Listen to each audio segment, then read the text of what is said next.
Fala pessoal, meu nome é Cláudia e este é o meu canal, o Casa de Leitura, um canal voltado para os livros, literatura e outros babados literários. E quem me acompanha aqui sabe que a minha preocupação, em primeiro lugar, é investigar a literatura infanto-juvenil, sob todos os aspectos possíveis e imagináveis, especialmente porque eu também sou escritora infanto-juvenil. Então eu me dedico muito a ler, a estudar e a pesquisar sobre esse universo. Evidentemente que sempre que é possível, sempre que eu acho que vale a pena, eu trago outros materiais que não são infanto-juvenis para provocar uma discussão, né, mais aprofundada, tanto do ponto de vista da temática, quanto do ponto de vista da construção do objeto livro propriamente dito. Eu tenho me interessado muito sobre a questão da imagem, né, na literatura infanto-juvenil, mas na imagem como um todo, na ilustração, e mais recentemente, né, no projeto gráfico.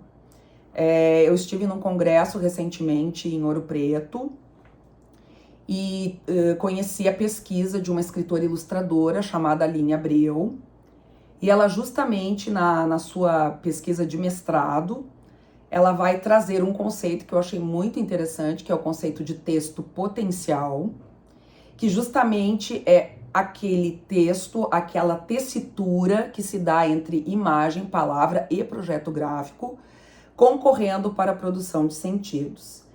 Evidentemente que cada leitor, ao entrar em contato com determinado material, determinados livros que são produzidos pensando, né, nessa articulação bem imbricada entre imagem, palavra e projeto gráfico, vai exigir então desse leitor uma ativação, né? O leitor vai ter que perceber a relação entre esses elementos para chegar numa experiência leitora, para chegar num processo interpretativo, que evidentemente não será igual, né? Uma coisa sou eu pegar um livro e ler, dali eu extrairei determinados sentidos que talvez não sejam, ou muito provavelmente não serão iguais aos de um outro leitor, porque cada um de nós, ao entrar em contato com qualquer material, pode ser um filme, pode ser um livro, mesmo uma viagem, né, olhando os monumentos, né, as sensações, as inferências, as relações não serão iguais para todos, porque somos pessoas com histórias e vivências diferentes. O livro que eu trago hoje para vocês, pessoal, ele leva a N potência as possibilidades, né, de experiência leitora. E penso que ativa em muitos sentidos o chamado texto potencial, né, do qual a Aline Abreu nos fala. Eu não seguirei aqui num super aprofundamento desse assunto, até por uma questão de não entediá-los, não é? Mas eu já vou começar então mostrando o livro, né? O livro que eu trago hoje é mais um livro do autor Gustavo Piqueira, já apresentei outro aqui. Ele que é um designer super, né, um artista visual super reconhecido, designer gráfico, já ganhou muitos prêmios, faz experimentações incríveis, né, com produção literária e visual. E é um livro que realmente me causou muita surpresa, me deixou muito curiosa quando eu fiquei conhecendo pela internet. Eu estou falando deste livro aqui.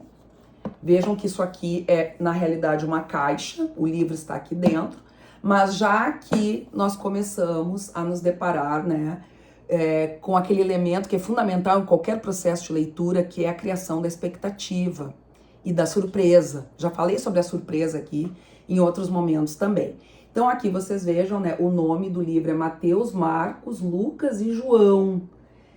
Só por aí a gente já tem, né, já faz uma conexão com os evangelistas, né, da Bíblia, sendo que a Bíblia até hoje é considerado o livro mais lido, né, em todas as pesquisas que a gente acompanha por aí.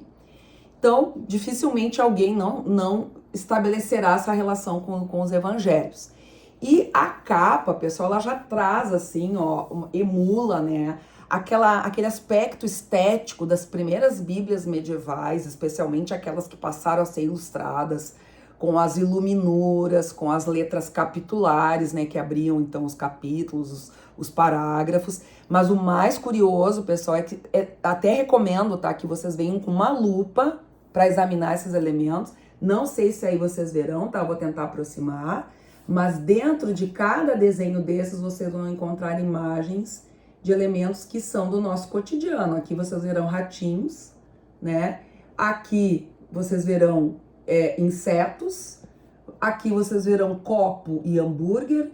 Então, assim, muitos elementos meticulosamente desenhados dentro dessas ilustrações maiores, tá? Desses desenhos maiores.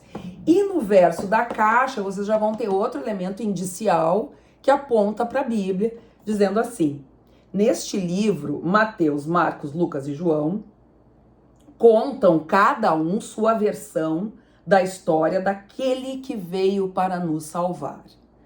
E aí a gente já pensa, nossa, vamos falar de Jesus, né? Vai ser um texto bíblico e tal. Bom, quem conhece Piqueira sabe que ele tem um tom assim bastante irônico, né? Até debochado, né? Então ele faz uma crítica assim bem profunda a uma série de questões, né?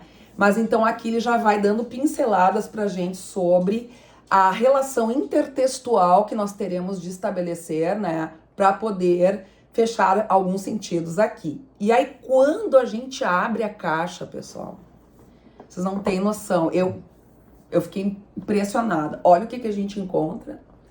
Aqui está o livro, né? A capa é de alumínio, tem uma folha de alumínio aqui, com essas pedrinhas coladas à mão, tá? Então só isso já deixa a gente embasbacado e nós ficamos pensando, poxa, mas para que tudo isso? Para um livro, né? No caso deste livro aqui, isso vai fazer toda a diferença. E aí nós vamos voltar de novo, né, para o conceito de texto potencial lá da Aline Abreu, que eu falei há pouco, quando ela diz que não é só a palavra imagem, mas o projeto gráfico também, pensados de forma entrelaçada para veicular os sentidos. E o corpo leitor, no caso ela chama de corpo leitor, mas são os leitores, porque bom, existe todo um movimento interpretativo, um movimento, se eu for pensar também físico, de virar as páginas. Então, esse corpo leitor vai botar em ação, à medida que for lendo o material e se apropriando do conteúdo, vai pensar, puxa, essa capa tem tudo a ver. E aí, quando a gente tira o livro da caixa, né? Então, a gente vai ver assim que dos dois lados tem essa folha de alumínio.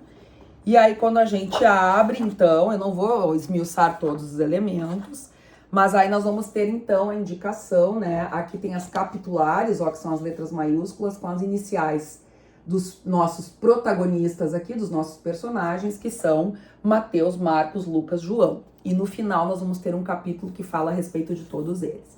Bom, eu vou tentar resumir para vocês, tá, pessoal? Em linhas gerais, sobre qual é o mote aqui. Vocês viram que na contracapa dizia que eles falariam sobre aquele que veio nos salvar, né? Na realidade, cada um desses personagens, o Lucas, o João, o Mateus e o Marcos, eles são colegas que trabalham numa agência publicitária e eles estão trabalhando para lançar um produto novo no mercado, que é um super removedor de celulite chamado In. Eu já contei muito para vocês, né?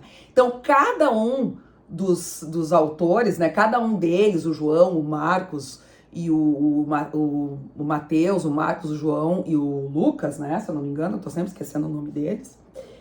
É, isso mesmo. Então, cada um deles vai apresentar uma versão do lançamento desse tal produto. Então, haverá sempre um elemento assim ou outro recorrente no texto de cada um deles, só que cada um vai adicionar argumentos diferentes, digamos assim, para convencer as pessoas a comprarem o produto In. Então, vocês olhem a viagem, né? Bom, eu só vou ler o início do primeiro, que é o do Mateus, tá? Que fala o seguinte, ó, então vocês vejam aqui, ó, só para destacar, né? Então, de novo, aqui a gente tem o projeto gráfico semelhante ao da caixa. Aqui nós temos a capitular, a primeira letra que vai abrir, então, o primeiro parágrafo, muito parecido com algumas bíblias medievais, tá? E aí começa assim.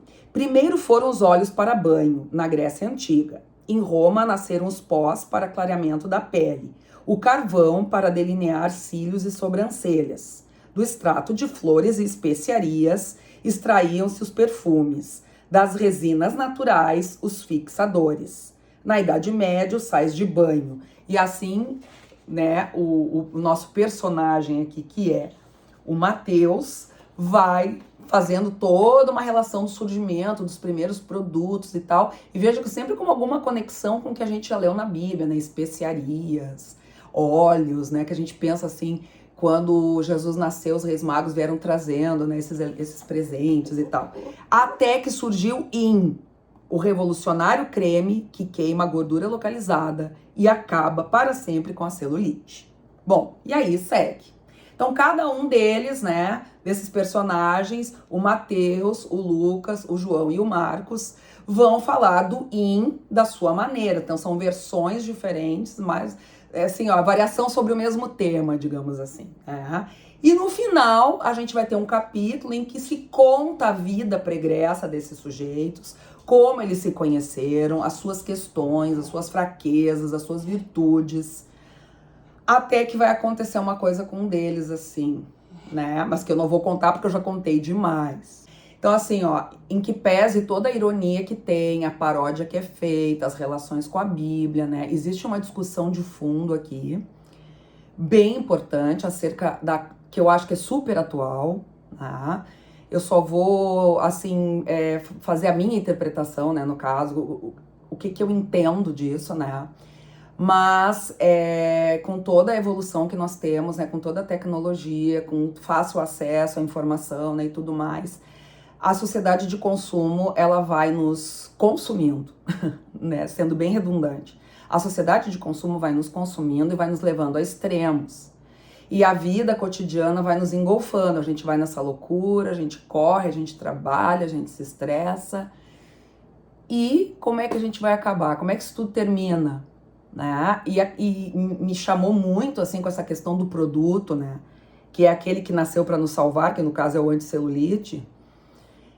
Até que ponto nós estamos indo em busca desse corpo perfeito, em busca de uma estética, né, que muitas vezes nos mutila, nos machuca e que pode nos levar à morte, né?